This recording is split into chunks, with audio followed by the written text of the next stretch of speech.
Well, that's right, Harold. He's an immigrant from Honduras who never went to school, college, or medical school. Yet the man known as Dr. Sebi claims to have found the cure for several life-threatening diseases, including AIDS. Too good to be true? Well, you be the judge.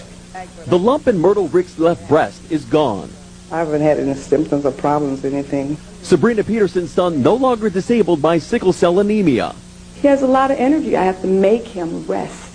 Disease is cured by this man. His name is Dr. Sebi, but he won't find a medical degree hanging from his wall. Instead, a certificate of healing.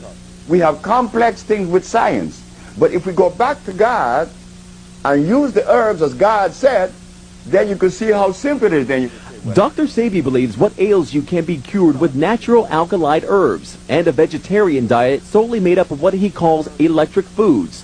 Mushrooms, greens, and rye breads without starch.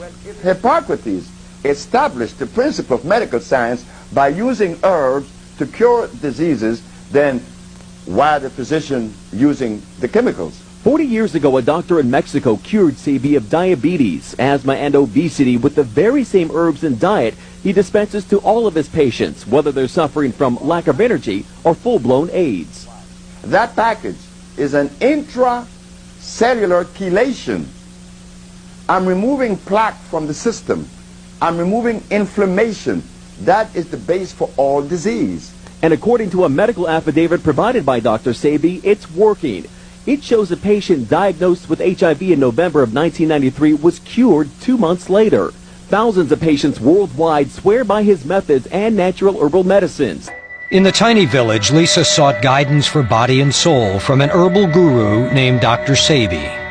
Dr. Sebi, according to him, can cure anything. Everything from trying to lose weight to, looking for a cure for AIDS. People go there with hopes and dreams that Dr. Sebi can somehow save them.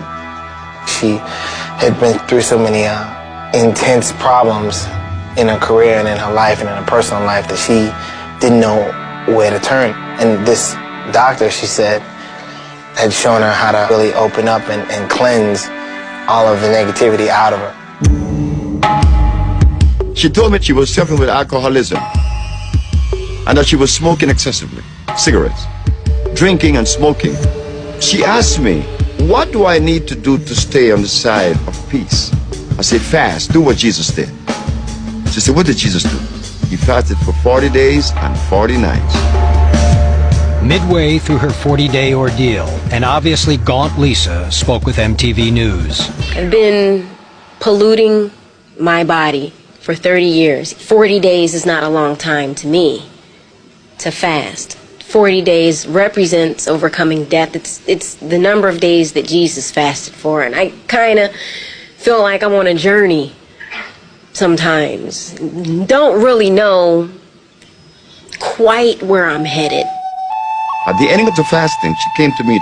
I heard the door opening at 2 o'clock in the morning. She said, I completed my fast this morning. I said, what did you see? I saw God. She said, I'm going to make you famous. I said, how? Because I'm going to talk about you. Does everyone know you cure AIDS and cancer? There's just a lot of people in the world who are suffering. They're sick. They're not happy.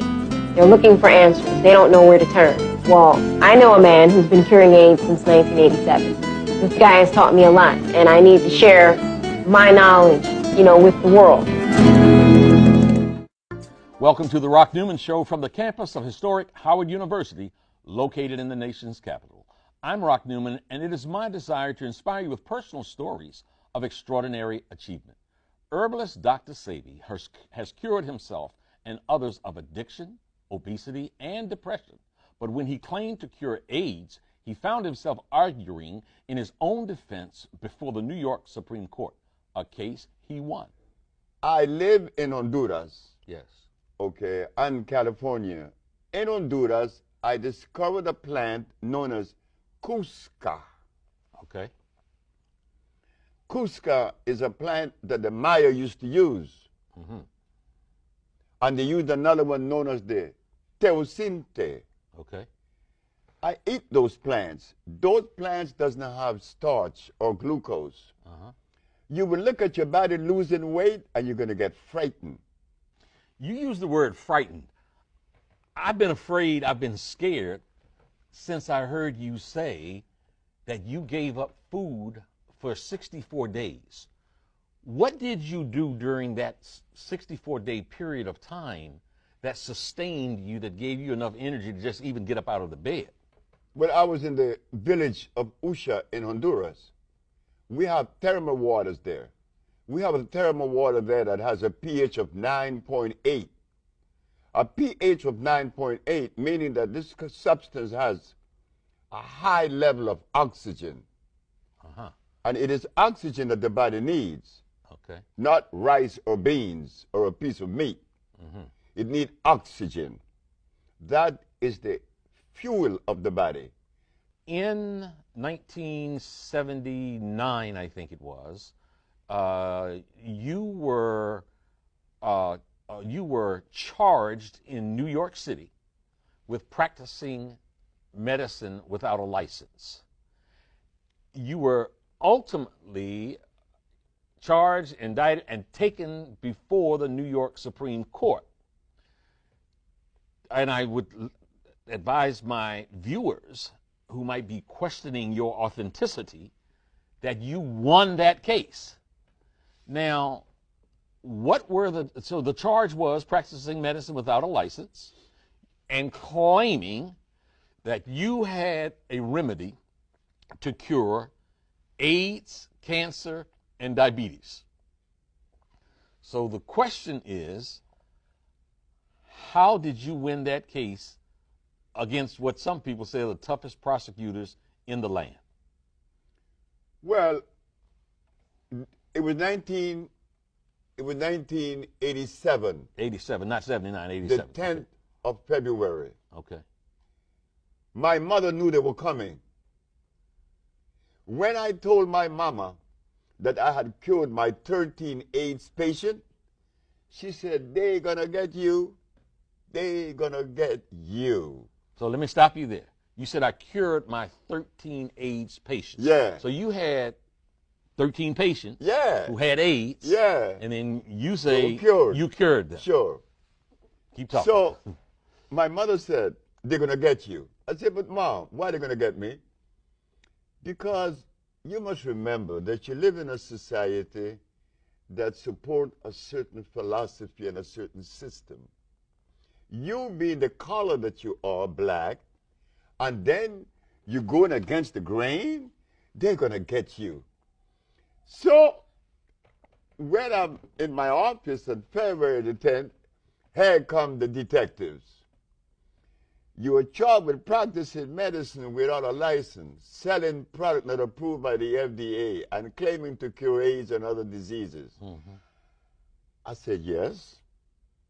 Well, you are making a fraudulent claim. I asked the detective, how do you know that? Because you were advertising in newspapers. Of course. I advertised in the Village Voice, the Amsterdam News, and the New York Post. And you were telling people through your advertising that you can cure AIDS, sickle cell, lupus, herpes, blindness, diabetes, paralysis, and others. Okay, so they come knocking on the door and So knocked on my door and took me to jail. But the funny thing about it, I was happy. I was very, very, extremely happy. When everybody in my office was crying, I was happy because my mama told me they were coming. And I knew that I had sufficient evidence to prove my position. Not only scientifically, empirically, historically, and whatever way they would desire. So while I was in jail, I'm saying, I wonder what defense they would have against me. Yeah. I would like to know. But I didn't blame the Attorney General, Mr. Robert Abrams, because why should he accept from me the statement that I cure AIDS and sickle cell and blindness when no one else has ever made those claims? The man had a right to arrest me, but he was making a mistake. So I'm sitting in jail, and I'm happy. When I got out of jail and when I went in front of the judge, I asked 3 questions. And they were? They were, Your Honor. You defended yourself. Of course I did. Okay. Your Honor, is it a fact that the Holy Bible teaches that the herbs are for the healing of the nations? She said, yes. Is it a fact that science shows that the human body is carbon-based, and to complement a carbon-based body, you must have a carbon-based substance to complement it, because the body only accepts the substance through the process of chemical affinity. Chemical affinity is important. It's an electrical transfer. Chemical affinity. Okay. The body could only accept what it is made of, not something new or alien to it. Last question.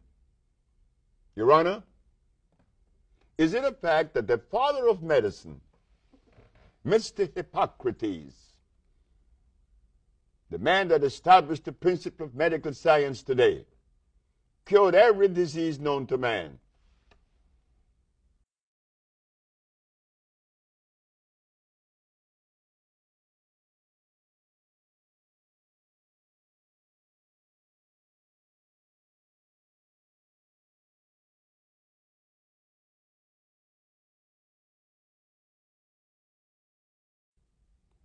Did he use herbs or chemicals? She said, herbs. I said, thank you very much. I rest my case. Okay. Go ahead. So I understood that the state were unprepared to defend itself. They were unprepared because in the past there was 2,781 cases that came before the Supreme Court and lost. Yeah. I won. Yeah. Not only did I prove scientifically, but I had the diagnostic sheets, and I do have them today. And those diagnostic sheets didn't come from me. They came from their school, their American accredited, medical accredited school. Did I read it correctly where there was some requirement for you to actually bring patients, a patient into court from each of those maladies, and that you brought multiple patients in court who, one, testified themselves, and that you had medical records, one showing that they were victims of the disease, and then showing that it had been cured by one doctor, and then a second doctor verifying what the first doctor had said? Yes. We have to remember this, that whenever you make a statement that goes against the grain, you better be prepared. You better be prepared. The judge said that I had to bring one of every patient that I had cured, and there was one that said others. The others was a man that came from Italy. He was paralyzed. But I was supposed to take 9. I took 77. You took 77 patients in court with you? That's correct. But I knew that my brain was not the same as your brain or any other brain, right? We're unique. Yeah. So when I make a statement, they're going to take my statement and pit it against philosophy. It doesn't fit. I represent an entity that isn't philosophical. And that entity is? Well, it is an African one. I'm an African. And we have to remember that. You see, we think that we could take a philosophy out of Europe or China and inculcate that into the African brain. It does not resonate. It cannot resonate. You cannot be yourself when you've been adulterated. Being that I am an African, I'm going to look at things the African way. And the African way seems to reduce things to the least common denominator. And guess what I found? That there's only one disease. Not 2, not 3, 1. When I opened my big black mouth and told the judge that, oh my God. What did you say? I said, Your Honor, there's only one disease. And what is Could that? you substantiate that? Okay. Of course, I'm not going to just deploy a bunch of empty words. I represent a country. I represent a people. I represent a race. And I represent myself. I'm not going to undermine myself. There's only one disease. The judge said, what is it? I said, you already know. She said, try me. It was a woman, Ann Feldman. I said, Your Honor, when someone has sinusitis, what is obstructing the nasal passage? She said, mucus. And when another has bronchitis, what is obstructing the bronchial tubes? She said, mucus. And when another has pneumonia, what's covering the cells of the lungs? She said, mucus. Dr. Victor Herbert, who is defending the state of New York, jumped up and said, what about AIDS? You and your one disease theory? I said, Your Honor, this doctor is saying that I believe in a theory. I am the last individual on earth that could believe in a theory. I do not lend myself to theories or philosophy. Either I know or I don't know. Okay. He's talking about theories. Yeah. You talking about the real deal. I'm talking about reality, not theories, not philosophy. So please share with this. So she said, and what about AIDS? Yeah. I said, well, he asked about what about AIDS? He want to know where the mucus. I said, Your Honor, have you been to an AIDS ward? She said, yes. I said, what is it that the AIDS spits up every 5 minutes? She said, mucus. Where is the mucus?